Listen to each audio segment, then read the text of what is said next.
Good morning everyone, welcome to lesson 7. So this is a pre-recorded lesson for you to work through on your own. So in the previous lesson we had an introduction to networks. So we started looking at local area networks and wide area networks, some of the advantages and disadvantages of each. Yes, we can share hardware and we can share software, but it's maybe difficult to set up or maybe difficult to maintain. Maybe there's security issues. And we looked at some differences between the internet and the World Wide Web. We started looking at some internet vocabulary. Maybe we didn't have time to do this in class, so I'll make the tape script available for you. This was a bit tricky because you needed to use your existing knowledge. So users have to enter a username and password. A firewall protects a company. A hacker is a person. A virus is. You can download freeware, is the answer here, freeware. Encoding data is known as encryption, decryption techniques, and most spyware. And if you put those words into this grid, you get the secret word. I can't remember what the secret word is. It's either password or security. P-A-S-S-W-O-R-D.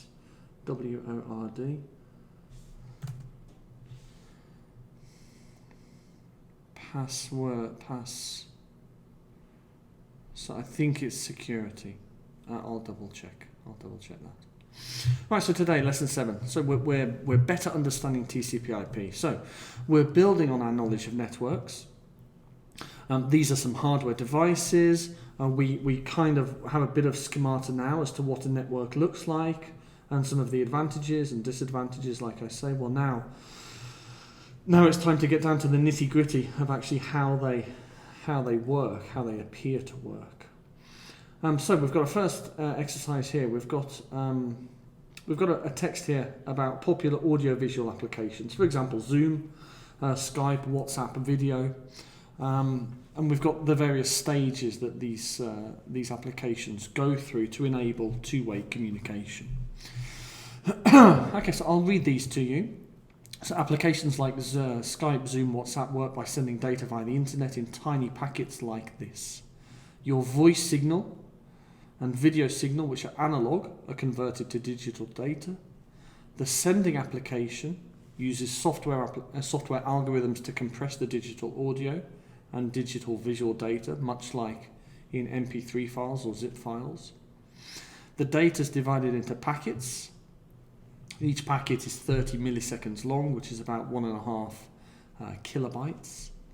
Packets are sent to a router, which decides the best path through the internet for each packet. They will travel many different paths. Okay, so each router has a map and will decide the best way to get to that destination. Each packet will arrive at different times, and some packets may even get lost in transit. The receiving computer uses special software to store the packets and put them in the right order. Because the packets are so small, you won't hear the difference if some of them are lost. The data is converted back to video and voice and showed on the screen and played through your PC headphones, allowing you to respond to the conversation. So I want you to read the text again. Maybe you can pause the video while you do this. Put these steps in the right order. Okay, so here we have some statements which mean similar, which have similar ideas here. So I want you to read these statements and decide which happens first, which happens second, third, and so on. Okay, so if you want to pause the video now, you can do that while you work through this exercise.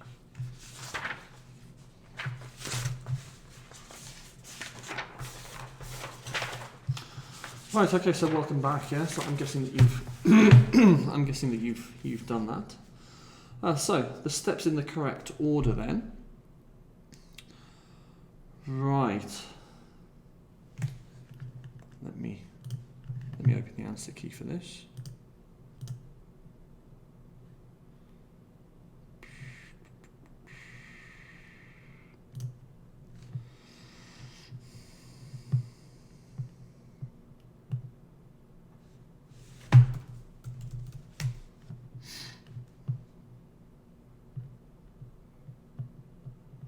Okay, so this is the correct order. So E, B, F, A, G, D, and C. So first F, the digital data. First E, the audio signals are converted to digital. They're compressed by the sending computer. F, the digital data is divided into packets. The packets are sent to the router. The router sends each packet through the internet, through the best available path. The receiving computer puts it together again, and finally the data is converted back to audio and visual. So that's quite an easy to understand way of working through how these popular audio-visual applications work. But what's important is that each of these applications, there's a complex network protocol that allows this communication to take place. Yeah? And when we look at TCP/IP, which is the fundamental network of the internet, IP means Internet Protocol. TCP means Transition Control Protocol. We'll look at this shortly. But IP means Internet Protocol. It's the network which allows the internet to work. There are various different layers to this network protocol. For example, we've got the application layer. So our application has some network handling to do to allow network communication, but it's at quite an abstract level at the application layer. The transport layer, so this breaks up the communication into packets. The application doesn't have to do that. The transport layer breaks the data to be sent into packets, and then the network layer is responsible for putting the address onto those packets. Yeah, so each packet has an address, much like when you post a letter. Yeah, who's it going to and who sent it. So that information goes onto the packet, and that is done by the network layer. Then we have the data link layer, and this is getting much more. So at the top of this protocol, we have big layers of abstraction, and then down towards the bottom of this network model, this is the real hardware. Yeah, so the data link layers. This is all about the routers and deciding on the best path, and then here, so this is hardware, and then here the media for data transfer. For example, are we transferring this data over cables? Is it going over satellite communication? Is it category 5 cables or category 6 cables? Yeah, so this is hardware, and up here we've got some software. Yeah, so these different levels, these different layers are fundamental to the TCP/IP network model. So if we look at this, so first is E, the audio video signals are converted to digital. Okay, so the application layer does that, whether it's Skype or Zoom or WhatsApp, whatever. The application takes that input from the camera, from the microphone, and will convert that to digital. Yeah? The data is compressed by the sending computer. Now again, the application does this. Yeah, so the application will have some algorithms that compress that data to make that data as small as possible for going over a network. So this is done at the application layer. The application is responsible for those two tasks. Then is F. Can't read my own writing. F, the data is divided into small packets. Okay, so now we're down here. Now we're down at the transport layer. The application, Skype, WhatsApp, Zoom, the application doesn't have to divide these, divide the video, the audio into packets. This is now a responsibility that's been handed off to the transport layer. So the application can just assume that this happens, and it does happen. So the digital data is divided into packets. So the transport layer does that. It does it invisibly to the application. We don't care how it does it. It just does it. Yeah. Then the packets are sent to the router.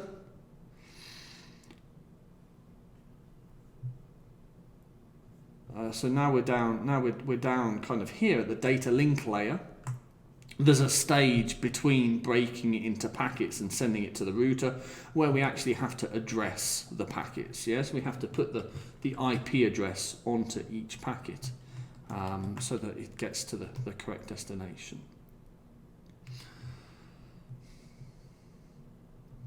So the packets are sent to the router, so that's down here at the data link layer. The router sends each packet through the internet, so now we're kind of down here. Looking at the data link layer and the physical media that transports those ones and zeros across the internet.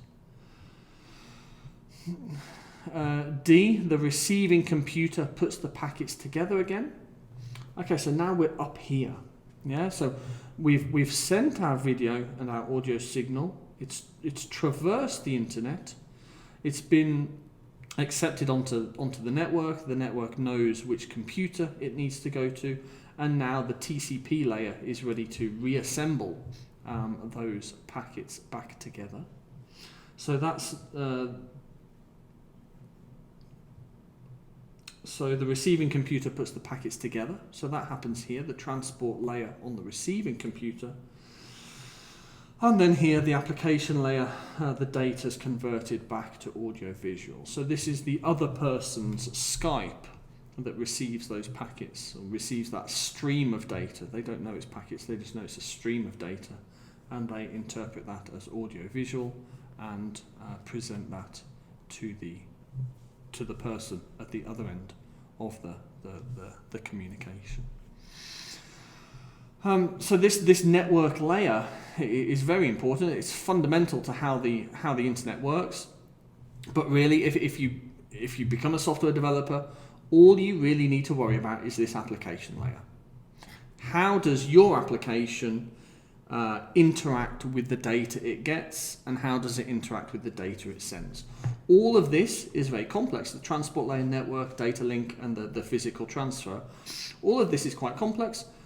And as a software developer, we don't care how it works. It just works. We have a stream of data, and we pass that stream of data onto the transport layer, and the transport layer and its accompanying layers take care of the rest. Yeah? And likewise, when we're receiving data, we get a stream of data from the transport layer, which is intended for us, and we just need to deal with how we handle that. So all of these layers are very important, and we'll look at them.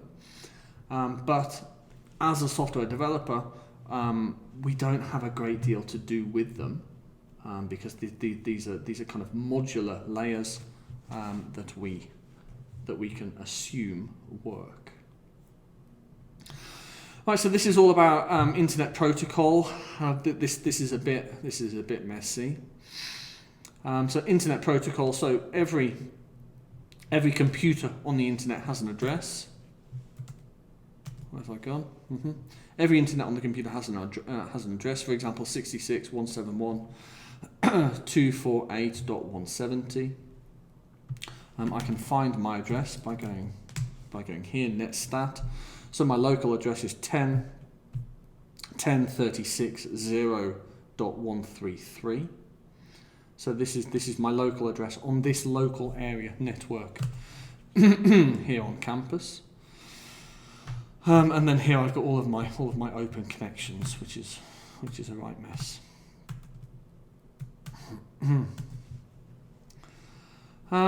If you want to play around with netstat, you can play around with netstat. There's also other routing tools. Trace route on a Mac. So trace route actually shows me which map I'm taking to a specific domain. Now this is timing out, which is unusual.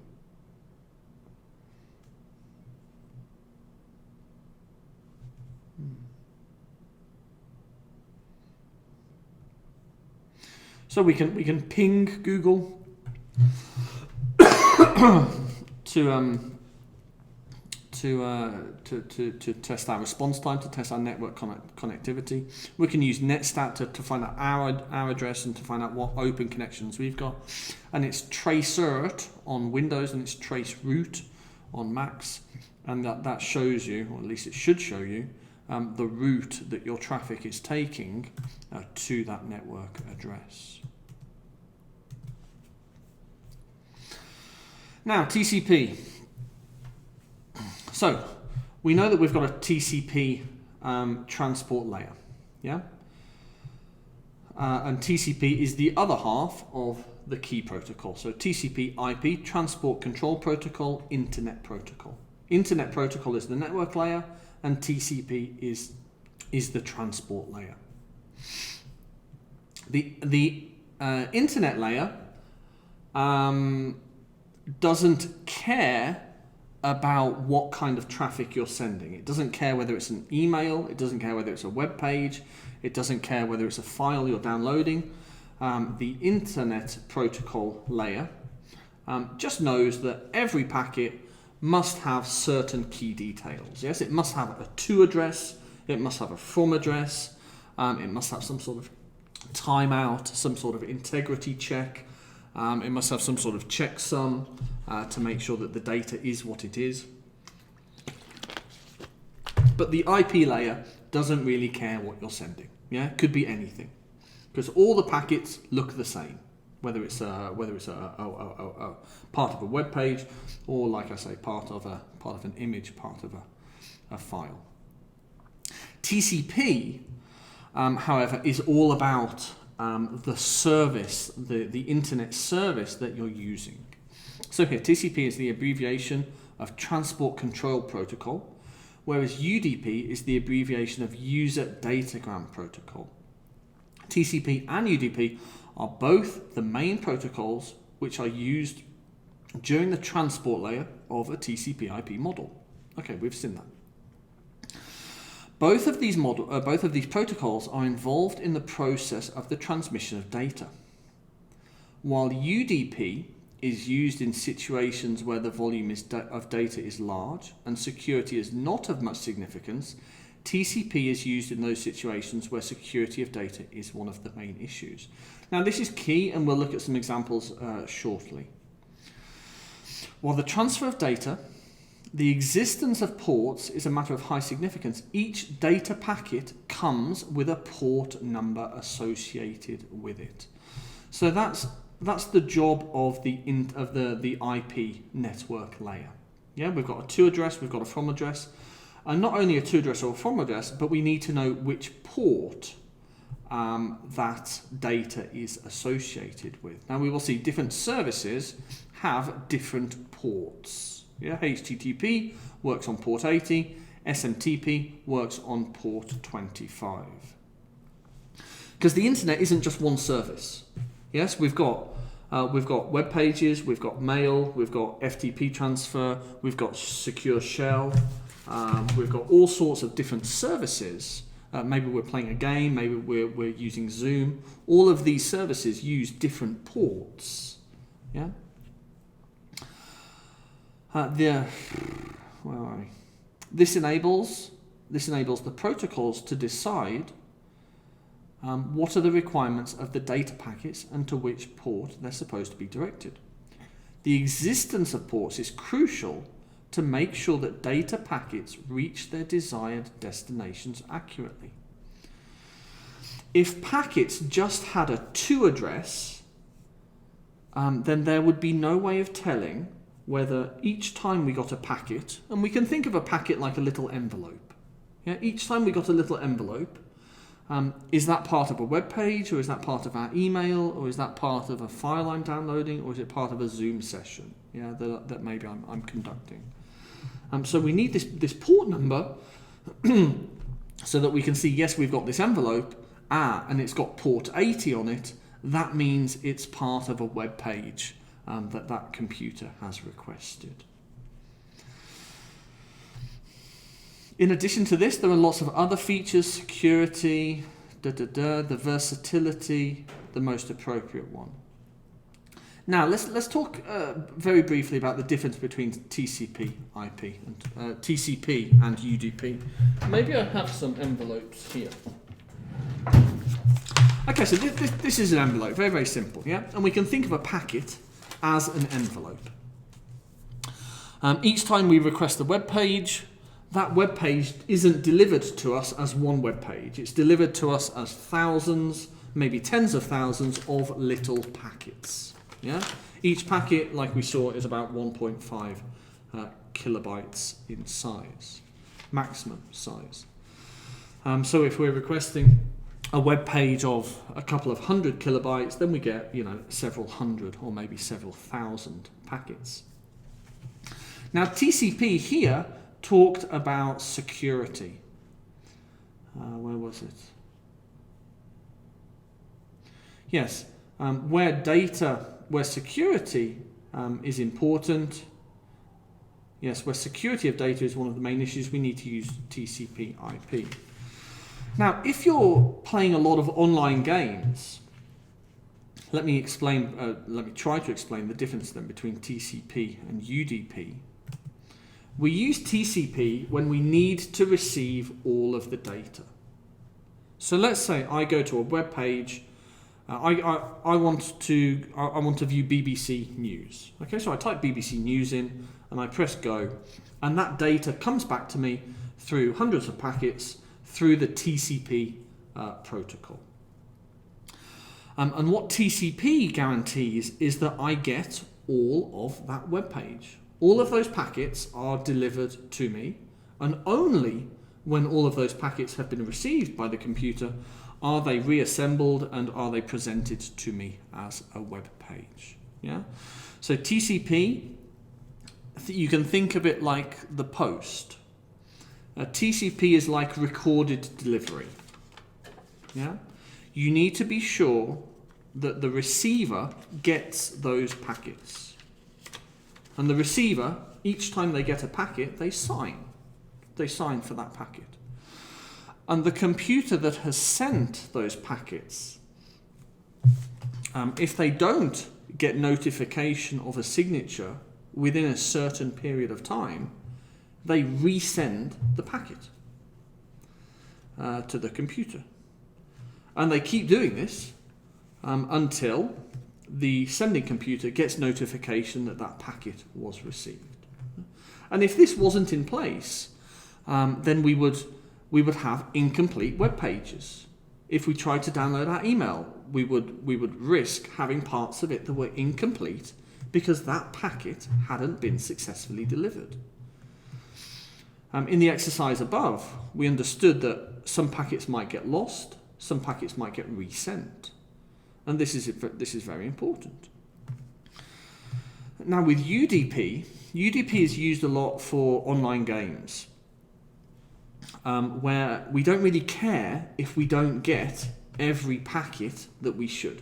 Imagine you're playing your favourite role-play game over the internet. Okay, so you're Soldier 1 and you're on a mission and there's hundreds of other soldiers in the battlefield with you. Yeah, so you've got your controller and you're moving and you're firing and whatever.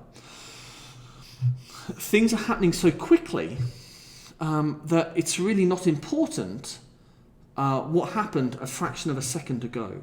If you miss that detail, fine, you miss it, and maybe your screen jolts a little bit, and your character moves forward in an unnatural way. Yeah. But what we don't want to happen is for that event to be replayed as those packets continue to arrive. These online games, they're very fast-paced, and we want to keep up with that pace. Now, whereas with TCP, it's very important that we get all of the email. With UDP, if we're playing whatever Call of Duty, it's not so important if we missed that one character moving a meter to the right. Yeah, it would be useful if we saw that, but if we don't see that because we haven't received that data, it's not the end of the world. Okay, life continues. We can still continue playing Call of Duty. Yeah. If that's not helped you a great deal understand the difference between TCP and UDP, then you can of course Google more after this. So we're going to look at some common TCP ports, and these are some of the most common. Yeah, so SMTP is a very common port. This operates on port 25. Now your computer has a number of services, and it has the opportunity to do many things at the same time. Yes, we can download email at the same time as we're browsing the internet, at the same time as we're downloading a file, at the same time as we're on a Zoom session. But all of these actions happen on different ports. Simple Mail Transfer Protocol happens on port 25, and it's on TCP. Yeah, so delivery is important. We need to be sure that we're getting the data that's destined for us, and if we don't get all packets, then the sending computer will continue to receive us, will continue to send the packets that we need until the sending computer gets all of those packets. So the primary purpose of this protocol is to make sure that email messages are communicated over the network securely. This port usually comes into being during the application layer. Not only does this protocol carry out the task of delivering messages, it can successfully deliver messages between networks. Okay, well we know that. Yes, we know that if I send you an email, that's going over different networks, different paths, and SMTP helps to the SMTP protocol on the TCP IP network stack helps to facilitate that delivery.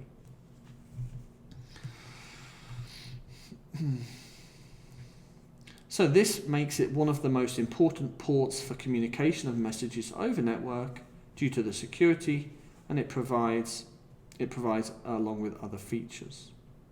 However, you do not have the privilege to download the emails in order to read them. This is just about the delivery. Okay, so SMTP is just about the delivery of emails.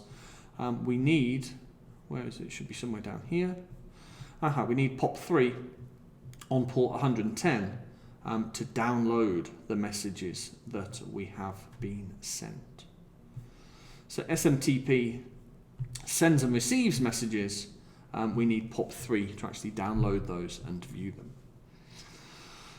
HTTP, port 80, Hypertext Transfer Protocol, it just means webs, yeah, the website. It comes under the category of TCP protocol because we need all of the website. If we request to view a website, we want to see all of it. We don't want one line blank because we didn't receive that packet. The main purpose of port 80 is to allow the browser to connect to web pages. Port 80 expects or waits for the web client to ask for connection. Once a connection has been made, you'll be able to browse the sites hosted on that. Port 80 is one of the most important ports associated with the TCP protocol. This port is generally used during the application layer. Okay, so one of the most important, because a lot of the traffic that goes over the internet protocol is web traffic. It is HTTP traffic. HTTPS, so if you're on Hepsiburada or something, you'll have that little green padlock. Yeah, if you're doing internet banking, that little green padlock, that shows you that you're using HTTPS. Connect to the internet by establishing this port has the added feature of security to it. Okay, so port 80 just delivers those website packages in plain text. HTTPS adds a layer of encryption, a layer of SSL. Yes, a secure socket layer. FTP is another common TCP service, file transfer protocol. The purpose is to transfer files over the internet. It lays down all the rules which are to be followed during the transfer of data due to the concern of security, but also it asks for authentication, so you must provide a username password.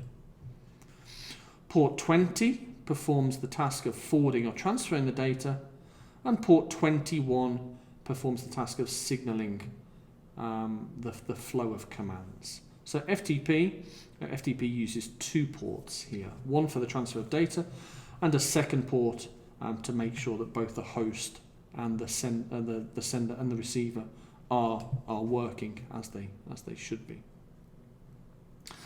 Telnet is quite an old-fashioned service. But if you become a system administrator and you're working on network administration, Telnet will be a key part of your arsenal for connecting to other computers. It works under port 23 under the TCP protocol. It enables the connection, the remote connection of a computer with routers and switches. Yeah, so if you need to check the settings on some hardware, and we looked at some hardware up here. Yeah, so if you need to log in to your router or to your switch, maybe it's not working as it should be, and then you will probably use Telnet to log in to that device. It makes use of a virtual terminal protocol. Okay, and by terminal we mean this thing. Let me start that again. Why didn't that work? Trace route.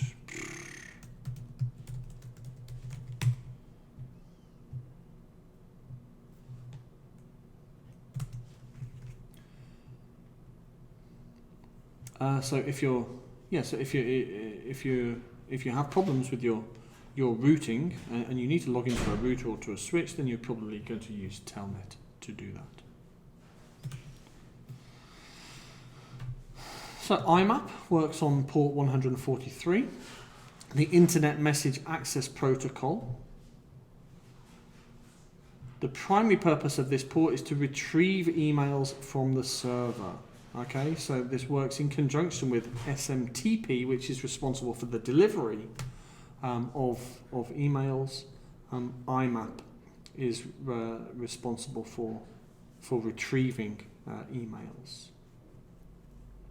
It operates on the application layer, and because it works on TCP, we know that the data remains integral.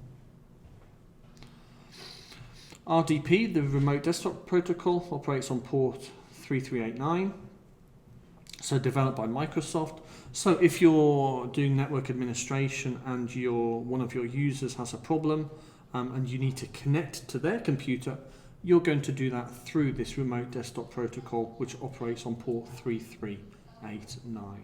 Yeah? It is used worldwide for the purpose of accessing your desktop remotely.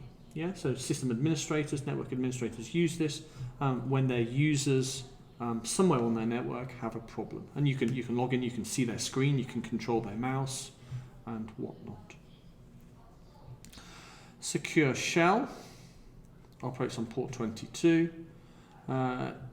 Very similar to Telnet, but a much more secure Telnet.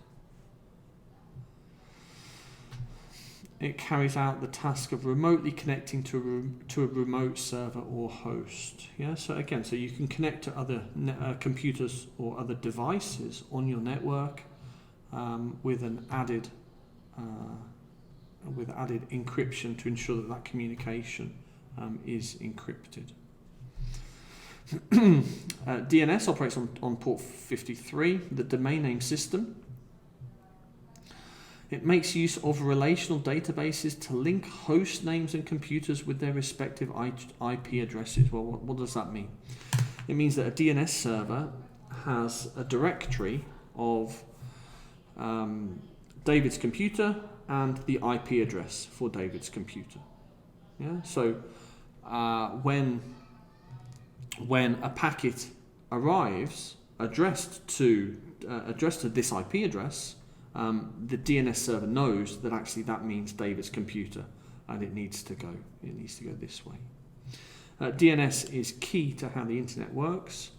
There are some regional DNS servers, there are some national DNS servers, there are some international DNS servers, and these control traffic. They control the routes of traffic. DHCP, Dynamic Host Configuration Protocol. Now this runs on the UDP protocol, And the purpose of this is to assign IP addresses to clients on a network. So when you turn a computer on, when you connect to a network, you get given an IP address, and it's DHCP that gives you that IP address. And the last one, POP3, operates on port 110. It allows email messages to be downloaded to be retrieved from the SMTP servers. Yeah? So SMTP, we know, is responsible for the transmission of messages. POP3 allows us to download those messages. Okay, so we've seen how these ports are related to either UDP or most likely TCP, and how they're used on either the transport layer or on the application layer. What I'd like you to do now is to complete this table. So what's the name of the service? For example, POP3. What's the port? For example, 110. Does it work on TCP or does it work on UDP? For example. And are there any significant details? Okay, so read the paragraph again and try to identify 3 significant details and complete the table. Okay, it would be helpful. It would be useful to do it for every service that we've looked at, because these are key services, and they might also pop up in the exam. Okay. Right, so that's better understanding TCP/IP, and of course, if anything here is very difficult for you to understand, then Google is your friend. In the next lesson, one of my favourite lessons, we look at logic gates. So please, let's be ready to start that in the next Zoom session. Okay, guys. All right. Very good. Let's finish.